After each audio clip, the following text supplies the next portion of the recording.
You have seen 10,000 of them without ever really looking. A tall skeleton tower standing alone in a field, a spinning fan of steel blades on top, a tail swinging it into the wind. The American windmill. It looks like the simplest deal in the world. Free power, falling out of the sky, forever. Put one on your land, sink a well, and let the wind pump your water for nothing. It sounds like the last honest machine in America and the cheapest energy a person can own. It is not. It was never really about the wind. That tower is a machine, with a well beneath it, a pump below that, gears that need oil, and a mechanism that will seize and rust if you ignore it. More than 6 million of these were built to conquer a continent, and today a rusted one that stopped working decades ago can sell for more than a brand new one that still runs. By the end of this video, you will know what a windmill actually costs to own, the handful of ways it makes money, why the free wind was never the expensive part, and why the thing you are really buying is not a pump at all. The buy-in. Start with what you are actually buying, because there are 3 completely different windmills hiding under one word. First is the working farm windmill, the classic steel tower with a fan wheel, the kind still standing on ranches across the plains. You can buy a brand new one today. A manufacturer will ship you the tower, the wheel, and the pump, and you bolt it together over a well. All in, a new farm windmill runs a few $1,000s, sometimes more depending on the tower height and the depth of your water.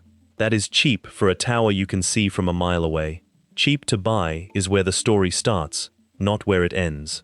Everything after that number is where the money goes. Nobody ever lost sleep over the purchase price of a windmill. The keeping is what hurts. Second is the antique. A rare early wooden mill, a restored vintage tower, or even the small cast iron counterweights that some old mills used, shaped like roosters and horses. Those little weights are worth chasing all on their own. Collectors chase these, and a rare one can bring thousands, sometimes far more than any new mill costs. A rusty relic outpricing a working machine is your first clue that something strange is going on here. Third is the trophy, a giant old grinding windmill, the European kind with cloth sails and a rotating cap, converted into a home. Those change hands for several $100,000, and the famous ones climb into the millions. So look at the tiers. A working machine for a few thousand, a collector's piece for whatever the market feels, and a converted landmark for the price of a mansion. 3 different buyers, 3 different reasons, 1 silhouette. Same shape on the skyline, 3 completely different checkbooks. Know which one you want before you fall for the shape. And the lesson sits right there at the start. You are not buying a monument. You are buying a machine over a hole in the ground. Everything good about a windmill sits below it, not on top of it. That tower is just the part you can see. Buyers pay for the tower and forget the hole, and that is the whole mistake in one line. Look down before you ever look up. The hole is the asset.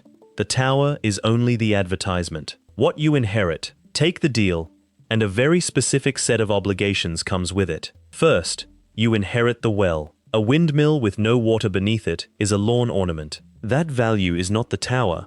It is the tower plus a good well plus a working pump. All 3, or you have nothing but a spinning decoration.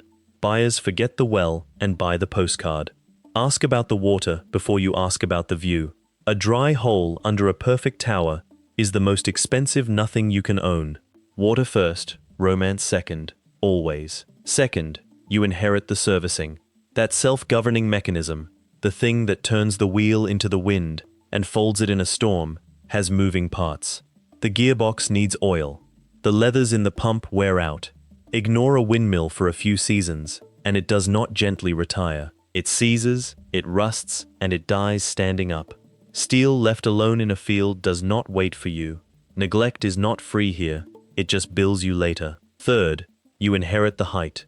This is a tall steel tower in an open field, which makes it a magnet for lightning, a target for wind, and a slow victim of rust. Somebody has to climb it to grease it, and somebody has to fix it when a storm bends the tail. None of that is glamorous, and all of it is yours. Fourth, and this is the quiet one, you inherit obsolescence.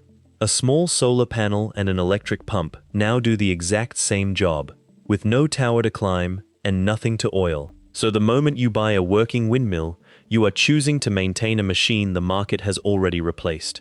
You are volunteering for upkeep, the grid made unnecessary. Nobody advertises that part in the listing, and if you buy the antique or the converted mill, you inherit worse. Scarce parts, scarce craftsmen, and a heritage that will not let you change a thing. Every one of those turns a purchase into a project, the revenue layers. So how does a windmill actually make money? Honestly, this is where the romance meets the arithmetic, because the layers are thin. Layer 1 is the water itself, and only where water is expensive. On remote, off-grid land, with no power line for miles and cattle that need drinking water, a windmill that lifts water for free is worth real money. Out there, free is not a slogan, it is a budget line. It replaces a fuel bill or a hauling bill. That is the original business, and on the right piece of land, it still works. But that only holds where the alternative is expensive, and today, it usually is not.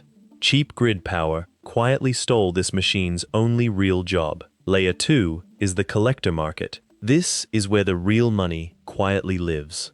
Rare early wooden mills, unusual makes, and those cast iron weights shaped like animals are hunted by collectors who will pay thousands for a single piece. The machine that pumped water for $1 a day becomes an antique worth a fortune sitting still. The rarer and older it is, the higher it climbs, which is the opposite of how machines usually age. Age destroys most machines. It only makes this one rarer. Layer 3 is the icon. A windmill on a property is a landscape feature. It raises the charm, and charm rents. A converted mill becomes a story rental that books at a premium.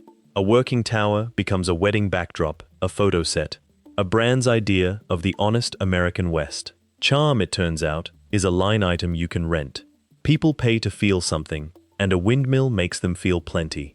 Feeling, not function, is the product now. Layer 4 is nostalgia itself, which is the strangest product of all. People do not buy a windmill because they ran the numbers. They buy it because of what it means. Stack it together and the truth is clear. As a pump, a windmill barely earns. As a symbol, it can earn plenty, which tells you exactly which windmill to buy and why. Buy the meaning, not the mechanism. Listen to that again. Here is the fact that turns this whole business upside down. More than 6 million windmills were built across America. They were so essential that historians say they won the West, pumping the water that made farms, cattle, and railroads possible where nothing had grown before. And today, a rusted windmill that has not pumped a drop in 40 years can sell for more than a brand new one that works perfectly. That should stop you cold. Listen to that again. The broken one is worth more than the working one, because the value stopped being the water a long time ago and quietly moved to the nostalgia. The machine is obsolete. The icon is priceless. One of those you maintain, the other you cash in. Confuse the two, and you overpay in both directions. That is the entire secret of this asset. You are not buying a pump. You are buying a symbol of a country that used to run on wind, and symbols do not care whether they still function. A working pump can be replaced. A symbol cannot. They only have to remind people of something. Get that, and every strange price in this market suddenly makes sense. Follow the nostalgia, and you follow the money. The ledger. Turn the page to where the money actually goes, and notice how little of it is the wind. First comes the well. Drilling a well can cost thousands on its own, and a windmill without one is pointless. Second comes the tower and the installation. The steel, the wheel, the pump, and the labor to raise it safely. None of that has happened yet, and you have already spent real money. And the well was supposed to be the simple part. Costs on a windmill arrive in that order, quietly, one after another. Third comes servicing, and it never stops. The gearbox wants oil. The pump leathers wear and must be replaced. The self-governing mechanism has to keep working, or the mill destroys itself in the first big storm. A windmill is not a statue. It is a machine that demands a hand on it, year after year. Skip the servicing to save a little, and the next storm sends a much bigger bill. Deferred maintenance on a windmill is a loan at a brutal rate. Fourth comes the height itself. Rust, paint, lightning protection, and storm repair. All of it made harder and more dangerous, because everything happens 40 feet up. Working at height turns a small repair into a real job. Every job on a windmill is bigger than it looks from the ground. And for the antique or the converted mill, add the specialists. A millwright who actually knows the trade is rare and expensive. Heritage rules can dictate what you are allowed to fix and how. Round rooms in a converted mill waste the space you paid for. You buy square footage and get circles. Notice the shape of it. The wind is free. Everything built to catch the wind is not. That single sentence is the whole ledger. Wind in, money out. And the wind is the only free part of it. The trap. Here is the trap. And it catches the romantic every time. You buy the windmill for the romance. The silhouette against the sunset. The free power. The honest old machine. But the romance is exactly the obsolete part. A $200 solar panel and a small electric pump will lift the same water from the same well with no tower to climb and nothing to grease. The windmill is not the cheap way to pump water anymore.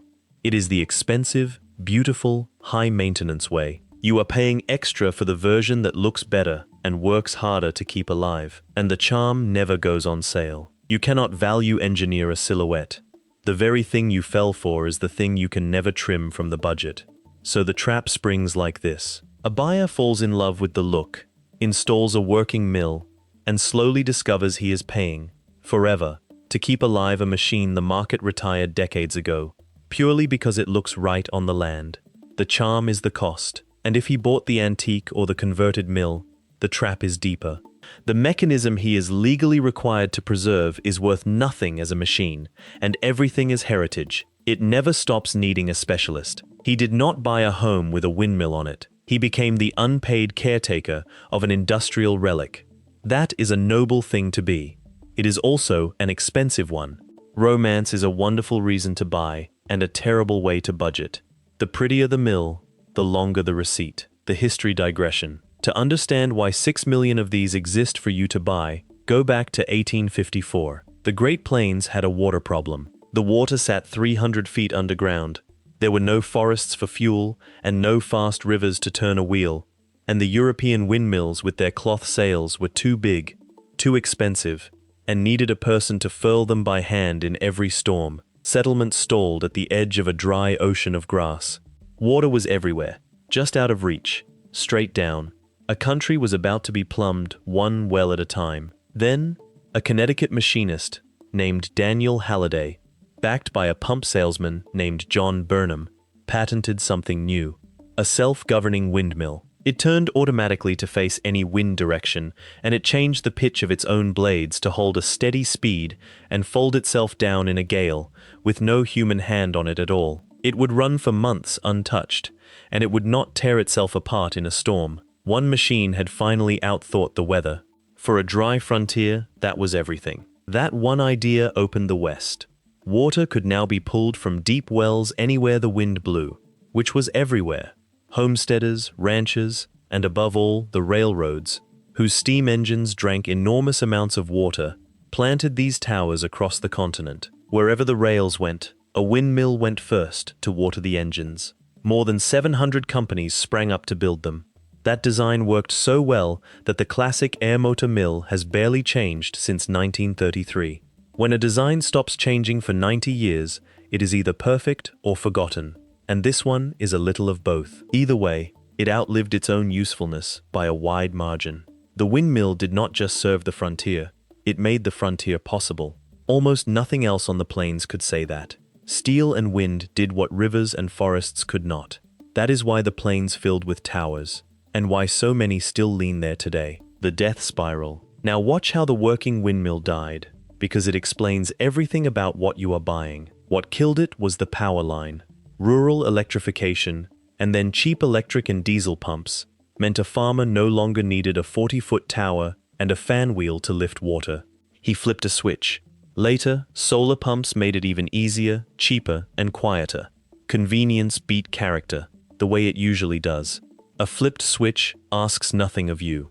A windmill asks for everything. One by one, the windmills stopped. Nobody climbed up to oil them anymore.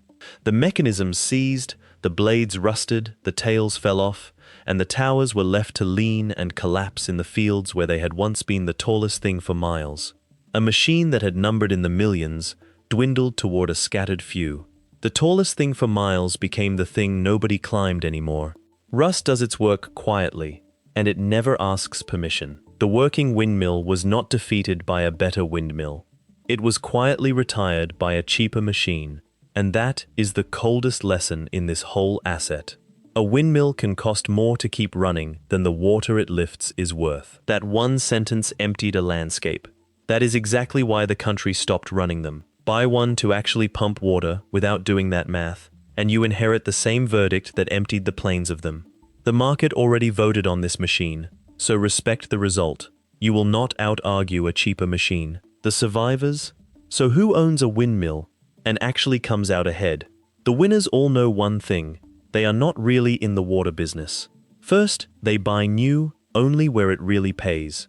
Off-grid land, no power for miles, a good well, and animals that need to drink. There, free water has a real dollar value, and a simple windmill still earns its keep. On the wrong land, it is a very handsome way to lose money slowly. In the end, the land decides, not the tower.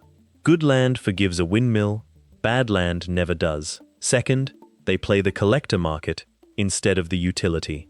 They buy the rare early mill, the unusual make, the cast iron weight that appreciates, and they treat it as an antique that happens to spin, not as a pump. Rarity, not horsepower, is what they are actually banking. Third, they sell the icon, not the water. A windmill raises a property's charm and its rent.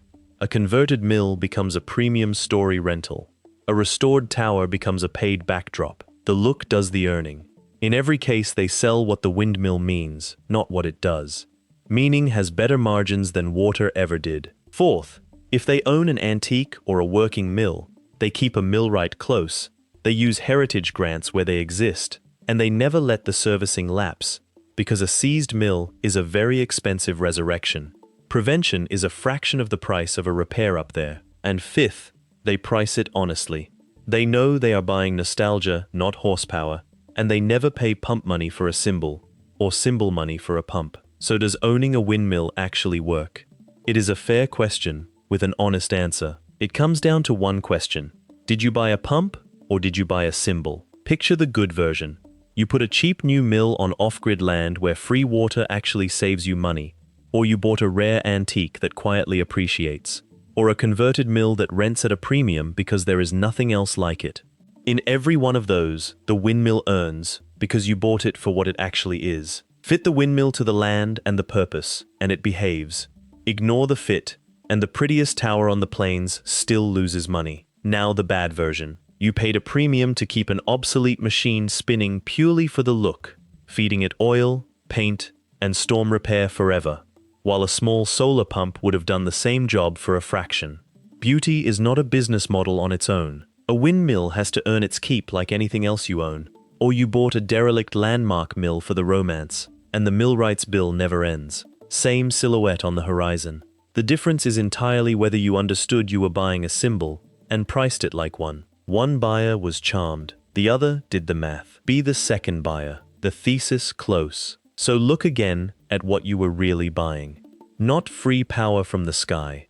Not a simple, honest machine that pays for itself. You were buying a tower over a hole in the ground, a set of moving parts that will not maintain themselves, and above all, a symbol of a country that once ran on the wind and then quietly moved on. That is a heavy thing to hang on a machine, and people pay for it anyway. The wind was always free.